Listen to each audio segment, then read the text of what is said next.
Welcome to my spicy pot. നമുക്കിന്ന് വളരെ എളുപ്പത്തിലൊരു സാമ്പാർ ഉണ്ടാക്കാം. കഴിഞ്ഞ വീഡിയോയിൽ സാമ്പാർ പൊടി ഉണ്ടാക്കുന്നതിനെ കുറിച്ചാണ് കാണിച്ച്. ഇന്ന് ആ സാമ്പാർ പൊടി ഉപയോഗിച്ചിട്ടാണ് സാമ്പാർ ഉണ്ടാക്കുന്നത്.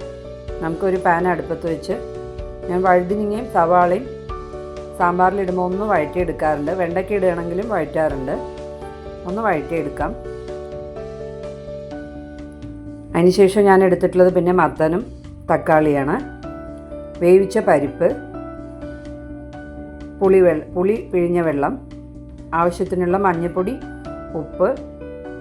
നന്നായി ഒന്ന് ഇളക്കി ഒരു 10 മിനിറ്റ് നമുക്ക് അടച്ചു വെച്ച് വേവിക്കാം. നമുക്ക് ഈ സാമ്പാർ പൊടി ഉണ്ടാക്കി വെച്ച് കഴിഞ്ഞാൽ വളരെ എളുപ്പത്തിൽ തന്നെ ഉണ്ടാക്കാൻ പറ്റും. എല്ലാം കൂടെ കുക്കറിൽ ഇട്ട് കൊടുത്താലും ഒരു വിസിൽ വരുന്നതിന് മുമ്പ് ഓഫ് ചെയ്താൽ മതി. ഞാനിപ്പോൾ ഇത് പാത്രത്തിലാണ് ഉണ്ടാക്കിയെടുക്കണത്. നമ്മുടെ കഷ്ണം റെഡി ആയിട്ടുണ്ട്. നമുക്കിനി നമ്മൾ ഉണ്ടാക്കി വെച്ച സാമ്പാർ പൊടി ഇട്ട് കൊടുക്കാം. ഒന്ന് നന്നായി ഇളക്കി കൊടുത്ത് നമുക്ക് ഗ്രേവിക്ക് ആവശ്യമായിട്ടുള്ള വെള്ളം ഒഴിച്ചു കൊടുക്കാം.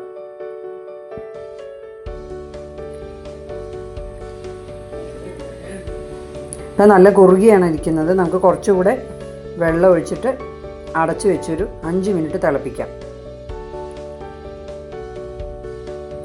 നമ്മുടെ സാമ്പാർ ഏകദേശം റെഡി ആയിട്ടുണ്ട്. നമുക്ക് ഉപ്പ് മതിയോ എന്നൊക്കെ നോക്കാം. ഒരു 1/4 ടീസ്പൂൺ ശർക്കര ഉരുക്കിയതാണ്. ഞാൻ ശർക്കര കേടുവരാതിരിക്കാനായിട്ട് ഉരുക്കി എപ്പോഴും ഫ്രിഡ്ജിൽ സ്റ്റോർ ചെയ്യാറുണ്ട്. നമ്മുടെ സാമ്പാർ നന്നായിട്ട് തിളച്ചു.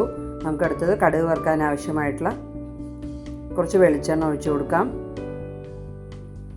എണ്ണ ചൂടായ ശേഷം കടുക്, കറിവേപ്പിലയും മല്ലിയില ഉണ്ടെങ്കിൽ മല്ലിയിലയും കൂടെ ഇട്ട് റെഡിയാക്കി എടുക്കാം. നമ്മുടെ സാമ്പാർ റെഡി ആയിട്ടുണ്ട്. വളരെ എളുപ്പത്തിൽ ചെയ്തെടുക്കാം. എല്ലാവരും ട്രൈ ചെയ്ത് നോക്കണം. സാമ്പാർ പൊടിയുടെ റെസിപ്പി ഞാൻ ഡിസ്ക്രിപ്ഷൻ ബോക്സിൽ കൊടുക്കാം. വീഡിയോ ഇഷ്ടപ്പെട്ടാൽ ലൈക്ക് ചെയ്യൂ, ഷെയർ ചെയ്യൂ, സബ്സ്ക്രൈബ് ചെയ്യൂ. Thanks for watching. Thank you.